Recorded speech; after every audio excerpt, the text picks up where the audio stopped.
우리는 이 시간 이 역사 속을 살아가고 있습니다. 여러분, 사실 역사, 지나간 시간, 그 역사는 대부분 우리가 모든 역사는 사실 해석된 역사를 우리는 듣고 있습니다. 역사적 사실을 누군가 기술하는 순간 여러분 어떻게 되죠? 기술자에 의해서, 기록자에 의해서 기록자에 뭐가 들어갑니까? 평가가 그 역사적 기술 안에는 들어가게 되어 있습니다. 그래서 사실로의 역사, 사실로서의 역사가 기록됨을 통해서 기록자의 관점이 그 속에 포함되게 되죠. 그래서 그 기록된 자의 의도를 파악해서 그 기록자의 의도를 따라 우리는 역사를 해석하는 경향이 많습니다. 그뿐만 아니라 여러분, 역사를 어떻게 이해하느냐, 자기의 성향이나 자신의 삶의 경험을 통해서도 역사를 많이 해석을 하죠. 그런데 문제는 역사를 어떻게 해석하느냐에 따라서 오늘을 살아가고 있는 우리의 삶이 많이 다르게 해석되어지더라는 거예요. 한국의 역사 속에서도 일제의 역사를 어떻게 해석할 것인가, 6.25의 역사를 어떻게 해석할 것인가, 민주화의 역사를 어떻게 해석할 것인가에 따라서 각 여러분, 오늘을 살아가고 있는 여러분의 삶의 형태가 다양하게 나타나더라는 거죠. 우리가 읽고 있는 역대상하, 역대기라는 책은 하나님께서 포로기한 공동체에게 들려주시는 하나님의 역사를 하나님께서 뭐하고 해주고 계십니까? 해석해주고 계세요. 우리는 에스라가 기록했다라는 것을 가지고 에스라가 말하는 하나님의 역사, 하나님의 일하심의 의미를 해석하고 있다라고 생각해서는 안 되고, 하나님께서 일하신 그 시간 속에 하나님께서 이 역사를 어떻게 해석해주고 있는가 라는 것으로 우리는 뭐를 읽어야 됩니까? 역대기를 읽어야 합니다.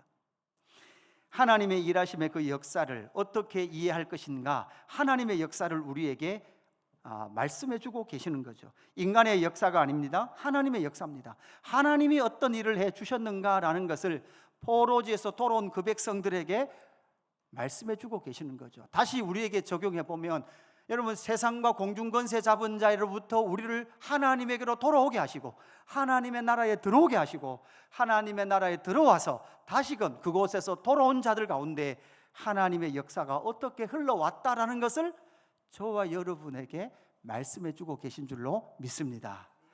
다윗의 역사들을 우리가 살펴본 다윗의 역사는 사실은 지금 우리가 역대상의 말씀의 흐름상 다윗은 계속 승리하는 역사였습니다. 어떻게 승리할 수 있었습니까? 여러분, 하나님의 은혜로 승리할 수 있었습니다. 그리고 악의 세력은 끊임없이 하나님의 나라를 해하기 위하여 연합을 하지만, 그러나 다윗은 하나님의 나라는 누구와 연합했습니까? 하나님과 연합했습니다.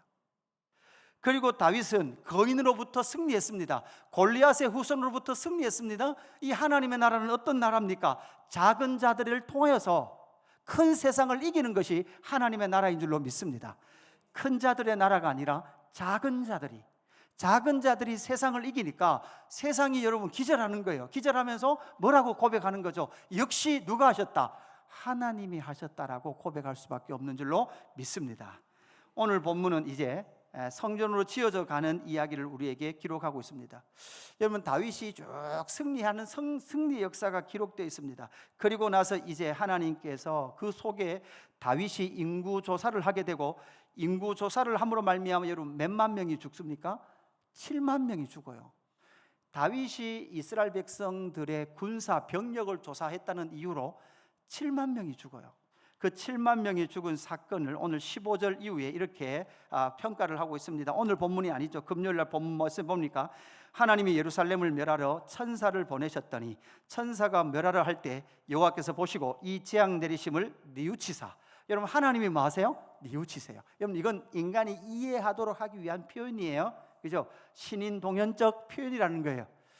천사에게 이르되 족하다, 이제는 내 손을 거두라 하시니, 여러분, 하나님께서 몇 명 심판하고 족하다고 말씀하세요? 7만 명 심판하시고 하나님 그때서야 뭐라고 말씀하세요? 족하다, 이렇게 말씀하죠. 내 손을 거두라. 그때 여호와의 천사가 여부스 사람 오르난의 타작마당 곁에 선지라. 천사가 어디에 서 있어요? 오르난의 타작마당에 서 있던 거죠. 그래서 천사가 서 있었던 이 자리에 여러분 무엇이 세워집니까? 성전이 세워집니다. 7만 명에게 하나님은 진노하시고 그 진노하심의 영광이 마무리되는 그 어디에? 오르난의 타작마당에 성전이 세워지게 되는 거죠. 여러분, 이 이야기가 바벨론에서 70년 동안 포로 생활하고 돌아온 이스라엘 백성들에게 어떤 의미가 될까요?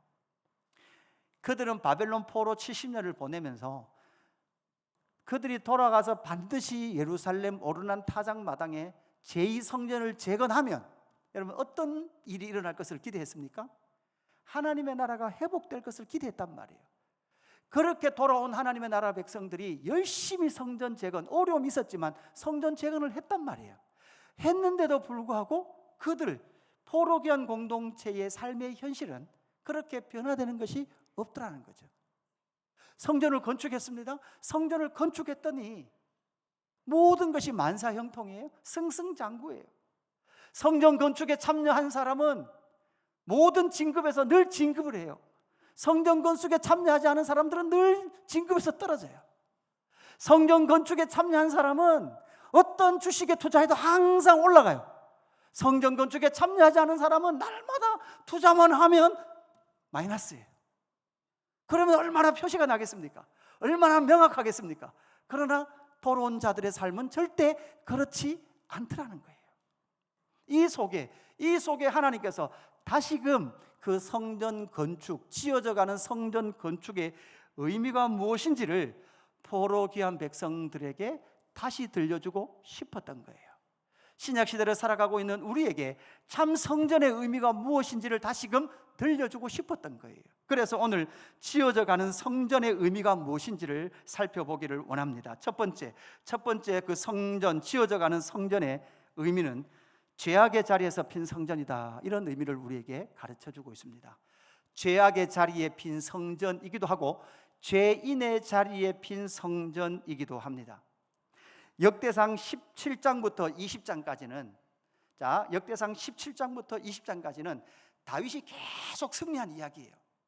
계속 승리한 이야기가 나오고, 그리고 나서 이제 22장부터는 그 이후 역대하까지 넘어가면서 계속 다윗이 성전을 준비하는 이야기, 솔로몬이 실제로 성전을 건축해 가는 이야기가 쭉 이어져요.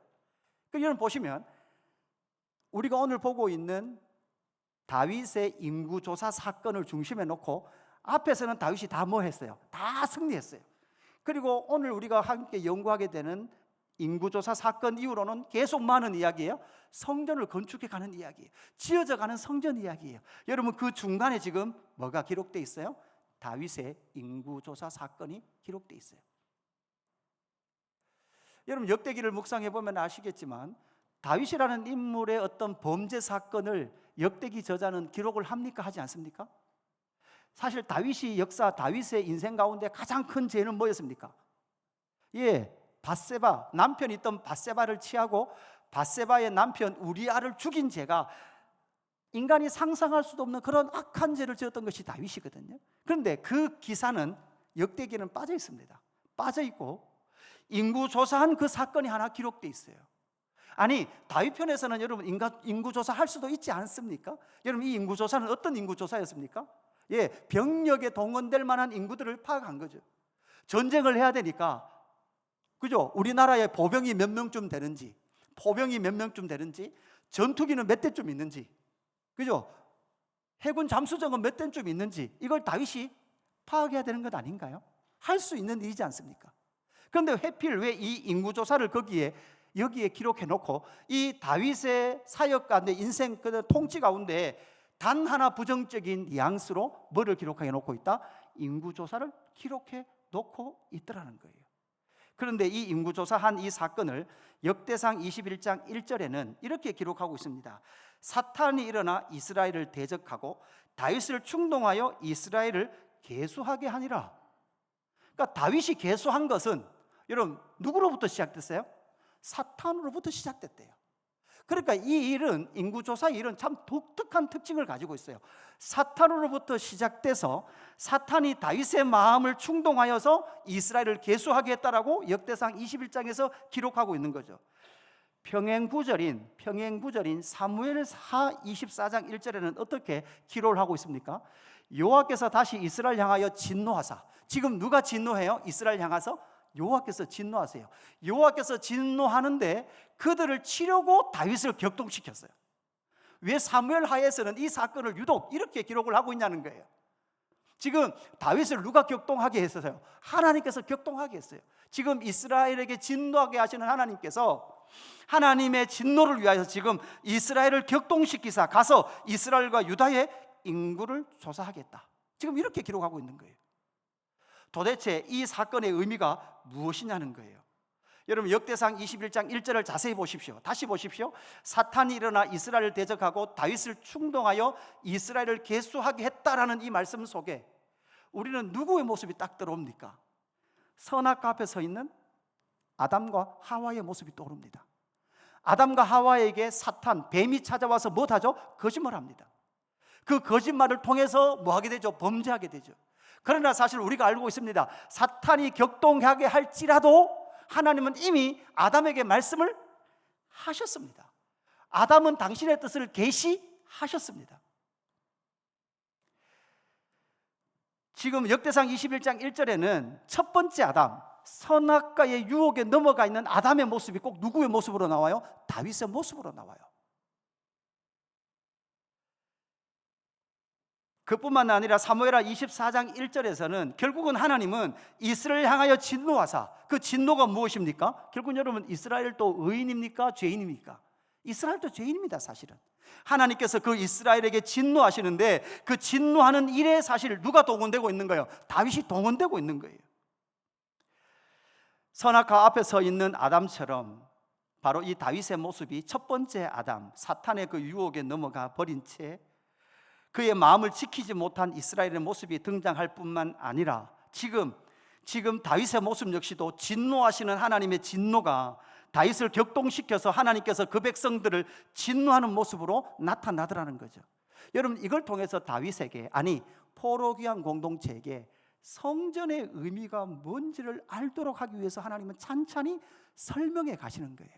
여러분 오늘 설명 잘 따라오셔야 됩니다. 오해할 수도 있고 어려울 수도 있어요.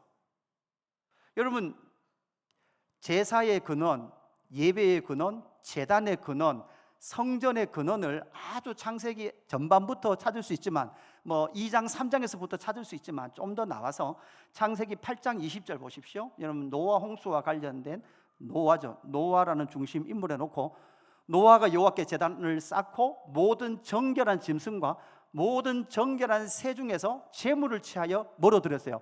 번제로 제단에 드렸더니. 그러니까 이 노아는 하나님 앞으로 나갈 때 항상 정결한 짐승과 모든 정결한 새를 제물로 취해야만 누구에게 나갈 수 있었던 거예요? 하나님께로 나갈 수 있었던 거예요. 여러분 이것이 무슨 의미라는 거예요? 성전의 뿔입니다. 제단의 뿔이라는 거예요.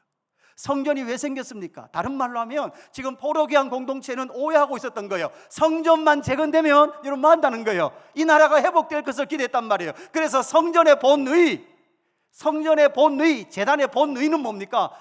제단의 본의는 제일 먼저는 여러분 제단 앞에 서면, 성전 앞에 서면 우리는 뭐로 드러나요?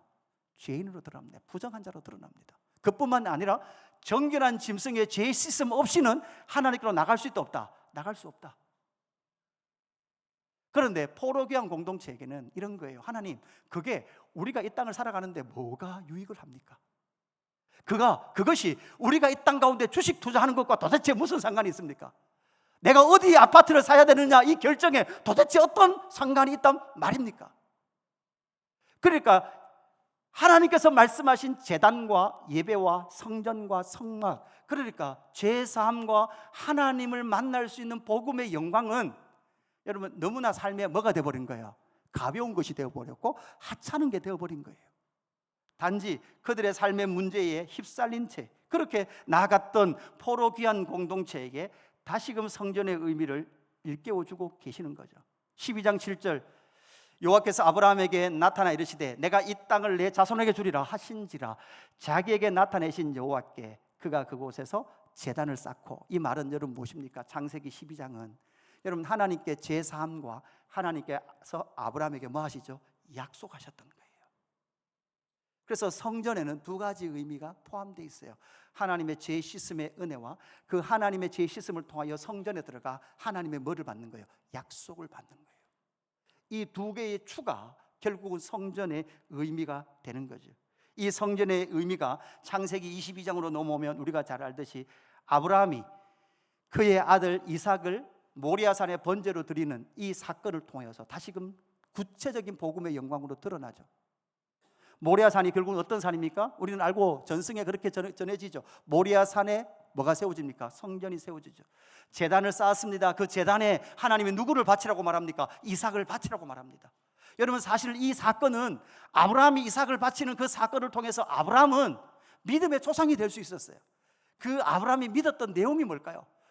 구약의 인물이었는데도 불구하고 앞으로 성부 하나님 아버지께서 행하실, 역사 속에 행하실 뭐를 믿었어요? 복음.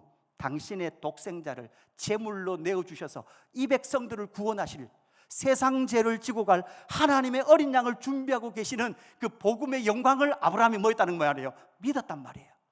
그 믿음으로 말미암아 아브라함이 하나님의 나라에 뭐가 돼요? 믿음의 조상이 되었던 거예요. 할렐루야. 이것이 바로 성전, 제단의 의미였던 거죠. 복음의 모형으로 드러난 모리아산, 이 모리아산 가운데 성전은 그 복음의 영광을 이 땅 가운데 나타내는 거죠. 그래서 17절 본문 말씀 보면 이런 말씀이 나오죠. 다윗이 이렇게 하나님 앞에 기도합니다. 하나님께 아뢰되 명령하여 백성을 계수하게 한 자가, 여러분 뭐라고요? 내가 아니니까. 사실 여러분, 요 문맥을 다 안다면 다윗이 이렇게 말할 수도 있어요. 하나님, 사탄이 나를 격동하게 한 것 아닙니까? 아니면 다른 말로 하면 사무엘하 24장을 적용하면 뭐라고 말할 수 있습니까? 하나님이 지금 진노하시기 위하여 나를 격동시켜서 하신 일 아닙니까?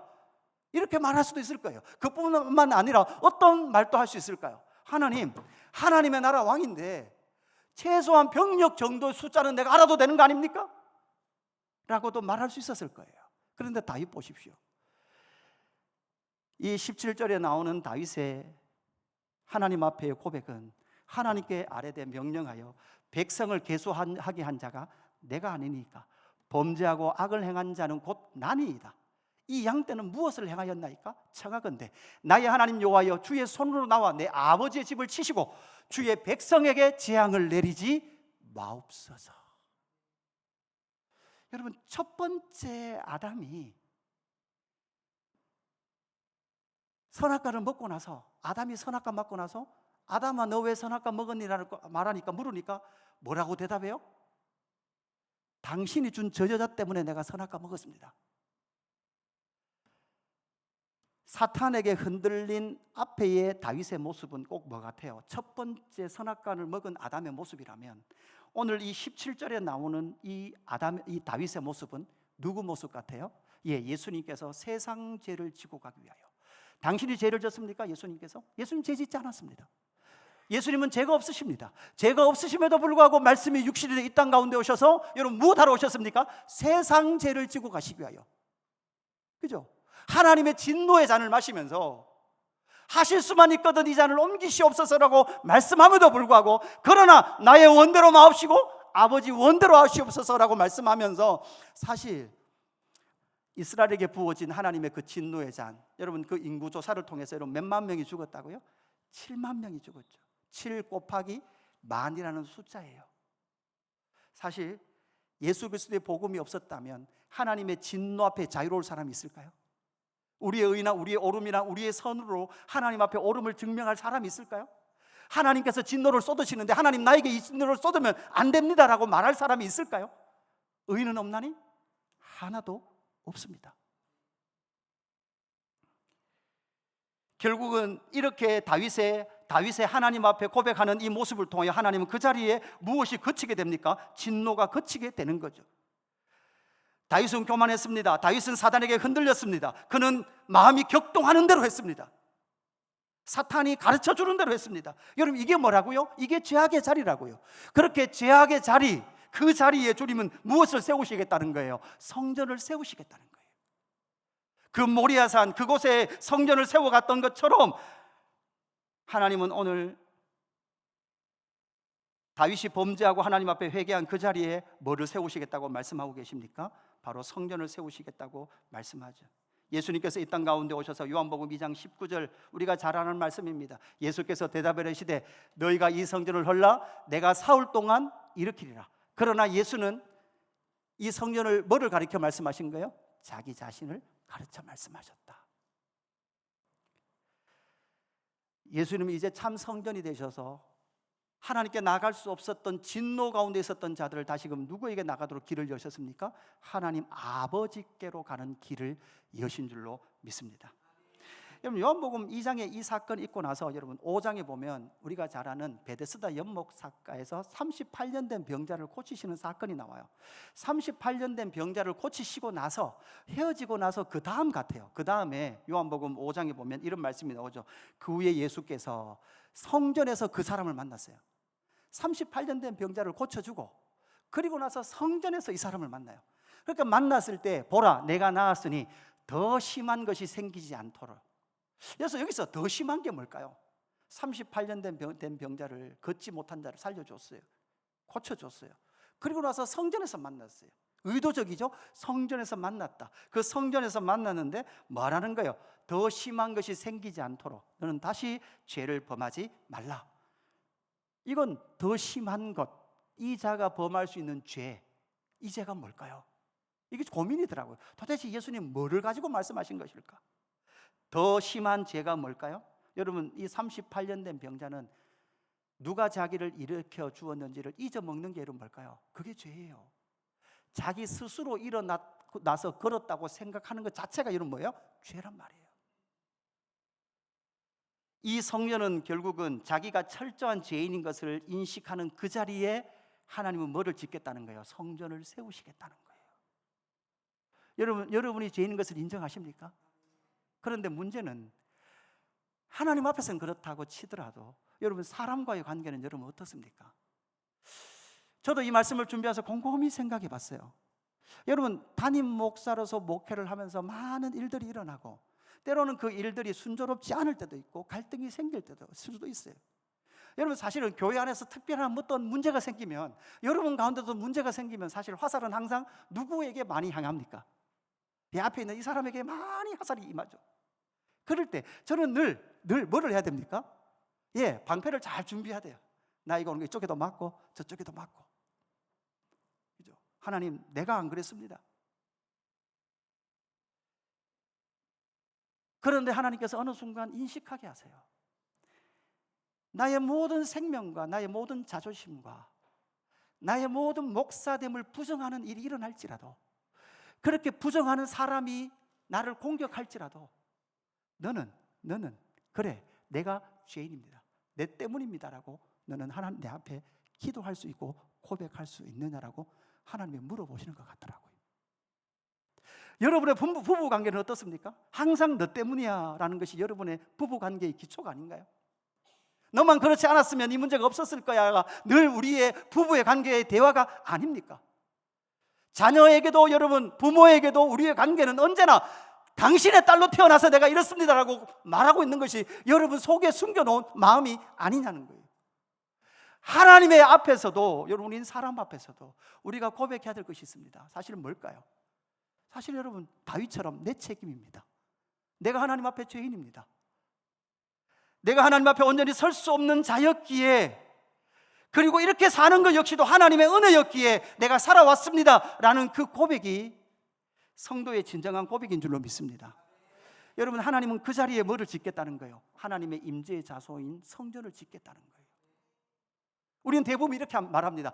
목사님 그건 내 죄 맞습니다. 내 죄 맞지만 저 사람도 잘못했습니다. 아니 저 사람이 더 잘못했습니다. 이게 대부분 우리가 말하는 패턴이더라고요. 저 사람이 잘못한 거 빼놓고 저 사람이 잘못한 건 누가 다루실 거예요? 하나님이 알아서 다루실 거예요. 하나님은 우리에게 무엇을 보기를 원해요? 다윗처럼 그 다윗의 모습에 누구의 모습이 나와요? 두 번째 아담이신 예수, 마지막 아담이신 예수 그리스도의 모습이 나오더라고요. 예수님께서 십자가에 못 박혀 죽으면서 내가 저 인간들 때문에 내가 죽는다 이렇게 말씀하셨나요? 아니요. 아버지의 뜻을 이루소서 이렇게 고백하며 마지막 십자가의 여정을 가시더라는 거죠.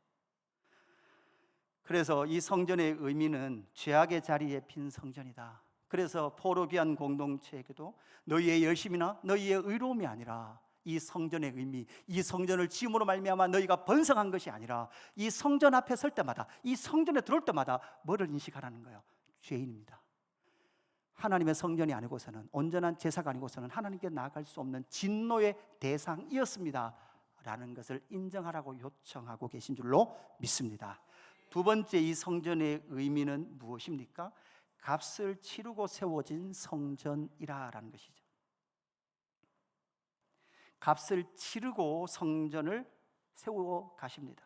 여기서도 우리가 조심해야 됩니다. 값을 치른다라는 것은 결국은 무슨 의미가 있을까요? 포로기한 공동체도요, 돌아와서 제일 먼저 했던 것이 무엇입니까? 제단을 먼저 만들어서 제사를 드렸어요. 절기를 지켰어요. 이게 첫 번째 한 겁니다. 제단만 있으면 안 되죠. 여러분, 첫 번째 솔로몬 성전이 무너졌으니까 성전을 건축해야 돼요. 그래서 그들은 그들의 삶을 다하여 성전을 건축했어요. 중간에 한 15년 동안 어려움은 있었지만 멈춰졌던 그 성전이 다시금 지어졌습니다. 여러분, 그렇게 다시 지을 때, 성전을 지을 때 그들이 헌신을 했을까요? 안 했을까요? 헌신을 했습니다. 헌신했다고요. 저도요, 이 예배당 짓기 전에는, 예전에는 막 성경 공부하고 할 때 막 건물 잘 지은 교회 많이 갔어요. 그죠? 그런데 예배당 건축해보고 나니까 알겠더라고요. 우리의 믿음의 선진들이 얼마나 삶을 들여서 헌신해서 이 예배당이 세워졌는지가 보이기 시작하더라고요. 그러나 오늘 이 본문은 그것을 말씀하고 있는 것이 아니에요.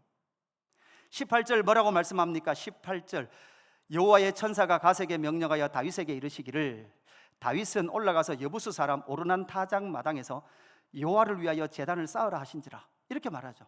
오르난 타작 마당이, 여러분, 이 자리에 뭐가 또 동일한 장소죠. 여호와의 성전이 세워지는 자리거든요. 그런데 이렇게 나타나는, 이런 천사들이 막 나타나는 장면을 누가 다 목격합니까? 오르난이 다 목격해요. 이게 천사가 막 왔다 갔다 하고 하니까 지금 오르난이 무서워요, 안 무서워요? 그 무서운 거예요. 무서워가지고 뭐라고 말하는가 하면, 다윗이요, 내 땅도 다 가져가고 여기 소도 다 제물로 드리고 나한테 있는 곡식도 다 소재로 다 드리겠습니다. 그러니까 여러분, 제가 이런 거예요. 막, 그죠? 막 한 일주일 부흥회하면서 막 윤목사에게 천군 천사가 임한 거예요. 막 그래가지고 막 기도 쫙 하면 막 천사가 막 다니고 막, 그죠? 천군이 막 다니고 이러면서 할렐루야, 헌신하십시오.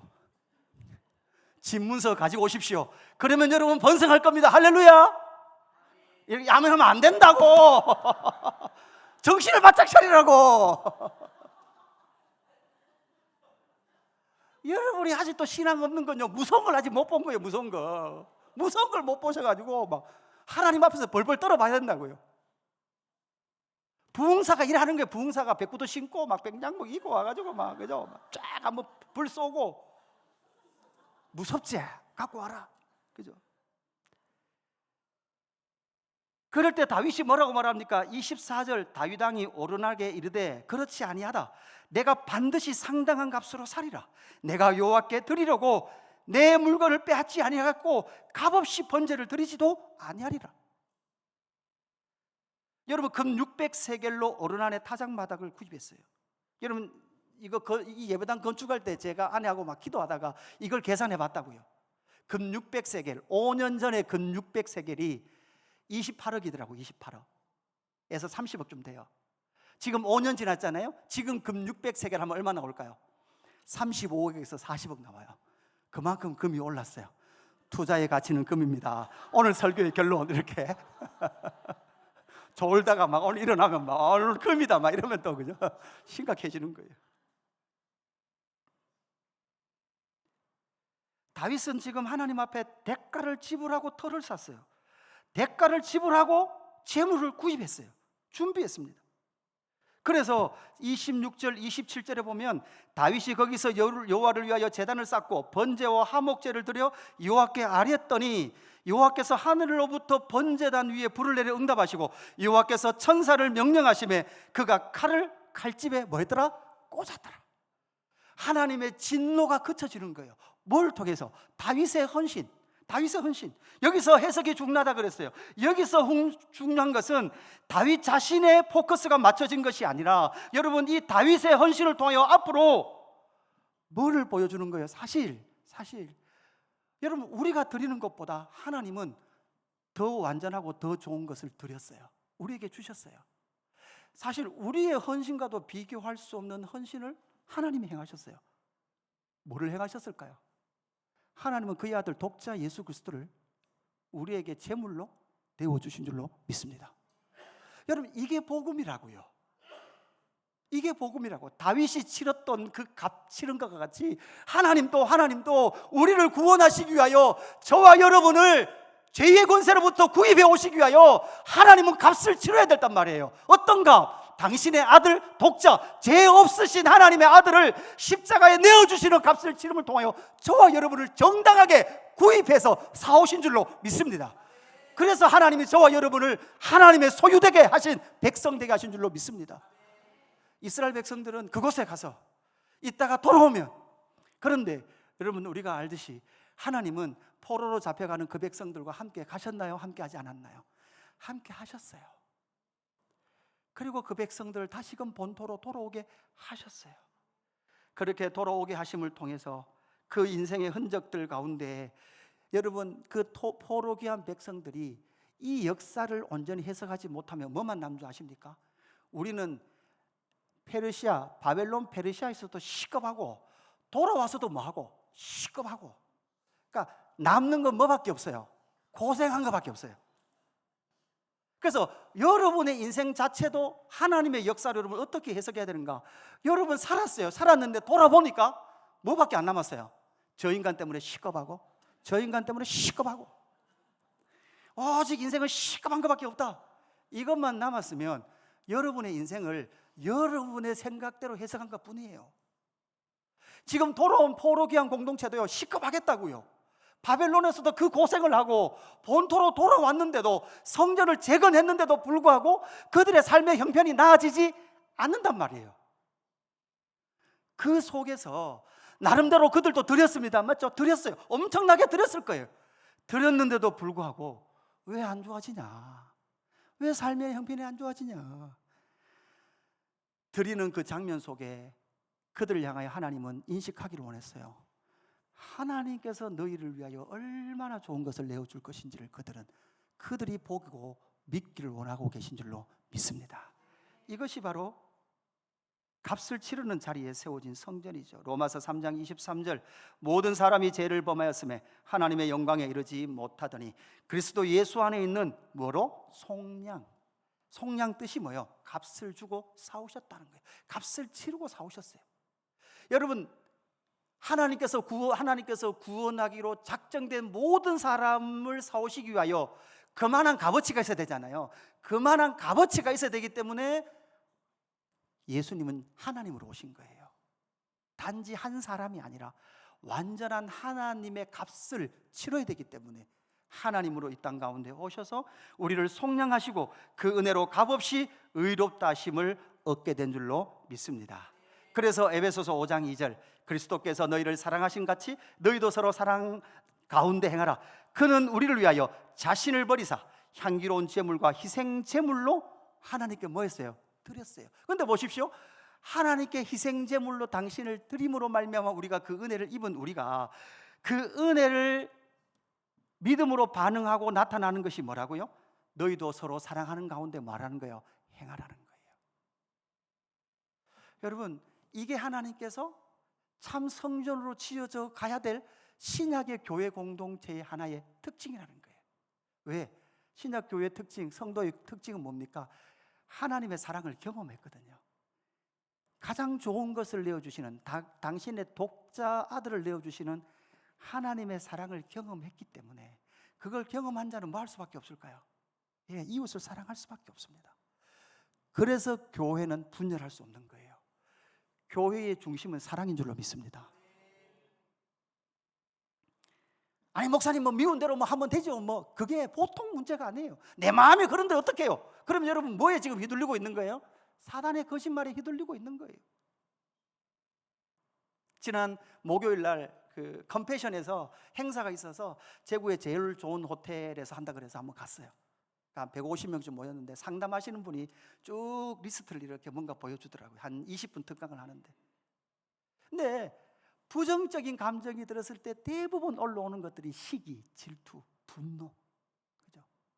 이렇게 표현하더라고요. 감정이 이렇게 딱 닫혀 있어요. 그런데 우리의 시기가 자극되면 여러분 뭐예요? 뚜껑이 열린대. 이렇게 표현해요. 뚜껑이 열려버린대. 뚜껑이 열렸을 때 나오는 말들이 대부분 시기와 질투와 분노, 그죠? 짜증, 저주. 청년 여러분, 집에서 엄마한테 간혹 그런 말 듣습니까? 그런 분노의 그죠? 근데 해결하는 방법을 가르쳐 주더라고요. 해결해 주는 방법을 아내하고 열심히 필기하면 잘 들었어요. 잘 듣고 점심 맛있는 스테이크 먹고 나오는데, 차를 타고 나오는데 이제 아내와 저희 대화한 거죠. 결론이 뭘까요? 30분 결론 낸, 열심히 교육 듣고 나와서 30분 동안 대화한 결론이 뭘까요? 인간은 아무리 배워도 안 된다. 혹시 삼천교육대가 답일 수도 있다, 이 생각을 농담으로. 어떻게 대화하라고 그렇게 배웠는데 막 실습도 했는데 그게 나오자마자 안 되더라고요. 이게 인간이에요. 그러니까 여러분, 우리는 어떻게 해야 합니까? 우리 안에 미움이 올라올 때마다 어디로 가야 됩니까? 나는 안 미워할 수 있습니다 라고 가면 안 돼요. 안 된단 말이에요. 우리는 못한단 말이에요. 그러니까 다시 어디로 가야 돼요? 그리스도께 나타난, 십자가에 나타난 하나님의 사랑으로 가야 될 줄로 믿습니다. 하나님의 사랑이 이렇게 나에게 부어졌는데 내가 형제를 미워한다는 게 말이 되냐? 이렇게 가야 정답이란 말이에요. 그래서 혹시 미웠던 마음이 물러가고 사랑하는 마음이 들어왔어요. 그럼 어떻게 해야 돼요? 아, 내가 사랑했구나가 아니에요. 그리스도께서 사랑하게 하셨구나. 할렐루야. 이 자리로 가는 게 진짜 자리인 줄로 믿습니다. 세 번째, 그래서 이 성전은 어떤 자리에 건축되어집니까? 값을 치르는 것은 내가 값을 치르는 게 아니에요. 하나님의 값을 치르셨다면 세 번째도 마찬가지죠. 헌신의 자리를 통해서 지어져 가는 성전입니다. 이제 그 성전을 누가 준비합니까? 다윗이 준비해요. 다윗이 준비하는데 그 준비를 누구에게 부탁합니까? 다윗의 아들인 솔로몬에게 부탁합니다. 이 성전을 통하여 앞으로 아들들이 그 모든 영광을 나타낼 것을 하나님께서 기뻐하고 계시는 거죠. 여러분, 다윗을 가장 많이 닮은 자가 누구예요? 솔로몬이에요. 그래서 다윗은 아들에게 지금 그 일을 부탁하고 있는 거죠. 여러분, 하나님을 가장 닮으신 분이 누구예요? 예수님이에요. 하나님은 아들에게, 아니 뭐 다윗은 피를 많이 흘렸기 때문에 이건 인간이고, 인간의 이 다윗의 한계를 말씀해 주는 것이고, 그러나 하나님 역시도 하나님께서 이 땅 가운데 참 성전을 지어 가실 때 그 일을 누구에게 부탁합니까? 자기를 가장 닮은 그 아들을 통해서 하나님은 이 일을 행해 가시는 거죠. 그래서 이 일을 통해서 하나님은 이런 하나님의 헌신, 예수 그리스도의 헌신을 통해서 어떤 자들을 이 땅 가운데 만들어냅니까? 에베소서 1장 5절입니다 6절입니다 우리 같이 봉독하십시다. 시작.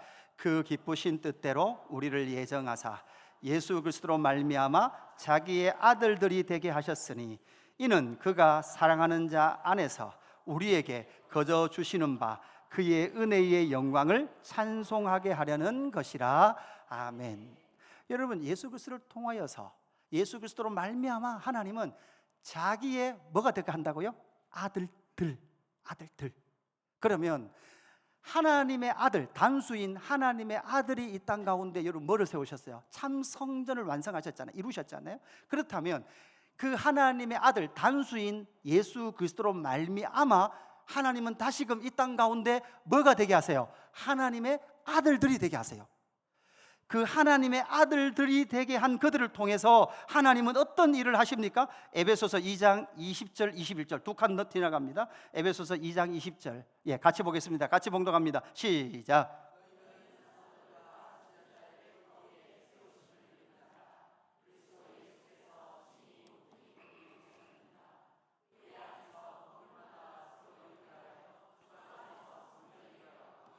너희도 성령 안에서 하나님이 거하실 처소가 되기 위하여 그리스도 예수 안에서 함께 지어져 가느니라. 아멘. 결국 여러분, 오르란 타작마당에서 이 인구 조사를 통하여 성전이 건축되는 이 영광을 보여주시기 위한 의미는 결국은 이스라엘을 통하여서 결국은 하나님의 뭐가 아들들이 나타나기를 원하셨고, 그 하나님의 아들들이 하나님의 아들인 예수 그리스도께서 친히 모퉁이 돌이 되셔서 그의 안에서 그의 안에 누구 아니죠? 예수 그리스도 안에서 건물마다 서로 뭐가 되고 영들이 되어지고, 여러분이 한 사람 한 사람이 성전이에요. 성전의 건물이에요. 그런데 그 건물이 혼자 서 있는 게 아니에요. 여러분 혼자 서 있는 건물은 높으면 높을수록 여러분 어떻게 해요? 위험해요. 서로 연결되는데 그냥 단순히 서로 연결되는 게 아니에요. 단순히 서로 우리 친합시다가 아니고 그 모든 모퉁이의 중심에 누가 서 계세요? 연결의 중심에 모퉁이 돌 대신 예수 그리스도가 서 계신 줄로 믿습니다. 우리의 사명이 무엇입니까? 예수님께서 왜 우리를 이 교회에서 만나게 하셨습니까? 아니면 예수님께서 왜 2000년 동안 안 오고 계실까요? 여러분 매일 성경 딱 받으시면 다음 달이 요한계시록이에요. 그 더운 7월 달에 무서운 요한계시록을 한번 묵상해 봅시다. 그죠? 싸늘하게 한번. 그죠? 그럼 요한계시록 왜 2000년 동안 안 오고 계실까요? 저는 확실히 믿어요. 하나님이 아직 더 보고 싶은 게 계세요. 더 보고 싶은 게 뭘까요? 모퉁이 돌 대신 그리스도를 통하여서 각 성전인 저와 여러분이 서로 연결되어져서 성전으로 이루어져 가는 것을 주님은 보고 싶어 하고 계신 줄로 믿습니다. 그러기 위해서 여러분, 저와 여러분을 예수 그리스도께 모으셨어요. 그죠? 그래서 여러분 앞에서 나눴던 것처럼 여러분 우리의 헌신이 우리의 진짜 헌신이 아니에요. 여러분 우리의 헌신은 결국은 하나님, 삼위 하나님께서 우리를 향하신 예수 그리스도께서 당신의 몸을 내어주신 그 사랑 때문에 우리는 뭐 하고 있는 거예요? 반응하는 거예요. 여러분 제일 찌질한 연애가 뭐라고요? 청년들 잘 들으세요. 그죠? 한번 테스트 해봐야 돼요. 사귀고 있다가 헤어지자고 한번 해봐야 돼요. 헤어지자고 했는데 이때까지 준 선물 다 갖고 와. 이런 사람 있잖아요. 이런 사람 뒤도 돌아보지 마세요. 뒤도 돌아보지 마세요. 그런 남자는 찌질한 남자예요. 여러분 보십시오. 역대기와 동일한 역대기를 읽던 동일한 그 1차 독자들이 그들 시대 때 등장했던 선지자가 말라기 선지자거든요. 그래서 말라기서 3장 1절이에요. 이렇게 말합니다. 구약 성경의 마지막이죠. 만군의 여호와가 이르노라 보라 내가 내 사자를 보내리니 그가 내 앞에서 길을 준비할 것이요 또 너희가 구하는 바 주가 갑자기 그의 어디에 임해요? 성전에 임하리니 곧 너희가 사모하는 바 뭐라고요? 언약의 사자다. 그러니까 역대기와 시대, 그러니까 구약의 성경의 마지막 시대거든요. 마지막 시대에 다시금 하나님은 손가락을 어디를 가리켜요? 예, 성전을 가리켜요. 그리고 그 성전에 누가 임한대요? 약속의 사자가 임할 것이다. 구약 이스라엘 백성들은 이걸 기다렸어요. 신약의 교회인 저와 여러분은, 참 성전인 저와 여러분은 이 언약의 사자가 성취하신 저와 여러분을 하나님의 아들들 되게 하셨고 성전 삼으셔서 서로 그리스도께 연합하여 지어져 가는 성전으로 저와 여러분을 부르신 줄로 믿습니다. 그래서 이 찬양합니다. 함께 지어져 가네라는 찬양 함께 고백하며 나가십시다.